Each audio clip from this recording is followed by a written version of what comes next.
If you live in Georgia, you know that your Georgia power bill has gone up a lot.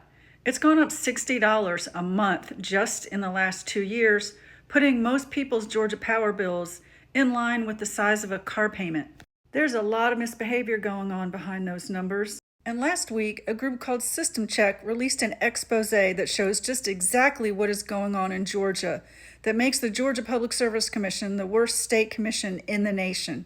In many states, private energy companies operate as regulated monopolies, meaning one company has exclusive control over electricity in a region in exchange for being regulated by the state. But what happens when the regulating bodies meant to protect citizens fail to do their job and uphold their end of the bargain?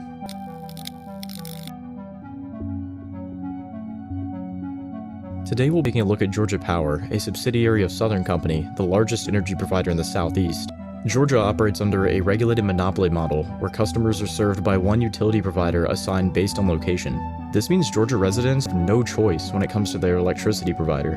This also means that for residents who happen to live in Georgia Power territory, Georgia Power can increase rates on them nearly as they please. It's a power GP has used to its full advantage, especially with the Plant Vogtle nuclear expansion. Georgia Power and its partners recently completed the Plant Vogtle nuclear plant southeast of Atlanta near Waynesboro, Georgia, which is the first new nuclear plant in the US in more than 30 years. Unfortunately, Plant Vogtle's costs skyrocketed. What began as a $14 billion project in 2009 ballooned to a staggering $35 billion by the time it was finished. So did Georgia Power's investors go under after this historic mismanagement? Not exactly. In December of 2023, Georgia Power's lawyers went before Georgia's Public Service Commission, the state regulating body tasked with overseeing utility companies, and argued that $7.6 billion in extra project costs should be passed on to Georgia residents through increased monthly fees in their power bills.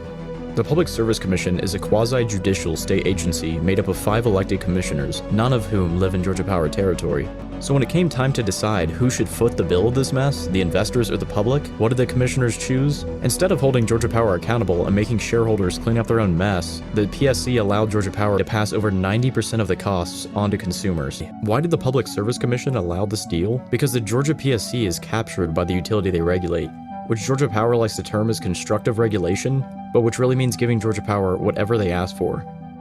The very lawyers who argued Georgia Power's case before the PSC, they've donated tens of thousands of dollars to the campaigns of the commissioners making these decisions. In order to fly under the radar of the $8,400 campaign contribution limit, Troutman Pepper lawyers split donations amongst their team. In fact, just these 3 lawyers alone have donated nearly $50,000 to the 5 commissioners. Add in 14 other attorneys at Troutman Pepper, plus the firm itself, and the total rises to a staggering $121,727. The fattest cat of them all is Commissioner Tricia Pridemore, originally appointed by Governor Kemp in 2016 after serving as a political operative on his re-election campaign. Commissioner Pridemore was first elected in 2020 after receiving thousands from corporate interests.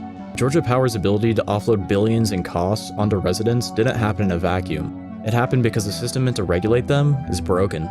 Public service commissioners in Georgia serve 6-year terms, but recent elections have been delayed due to a federal lawsuit.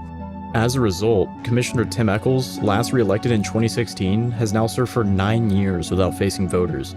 That could change soon. 2 PSC seats, District 2 and 3, are up for election on November 4th, 2025. Echols will be seeking re-election in District 2. Here's Echols' pitch on why you should elect him. We're going to freeze rates for 3 years. So you've got a public service commission that listens to you, and that's why it's great to have a public service commission that's elected. I hope you'll elect me. Ironically, running in District 3 is newcomer Fitz Johnson, who was appointed by Governor Kemp in 2021 and has never stood for election.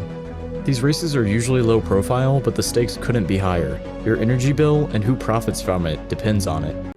So please vote out the incumbents and vote in 2 new people who do represent Georgia Power customers, Peter Hubbard and Alicia Johnson. For more information, go to georgiansforaffordableenergy.org.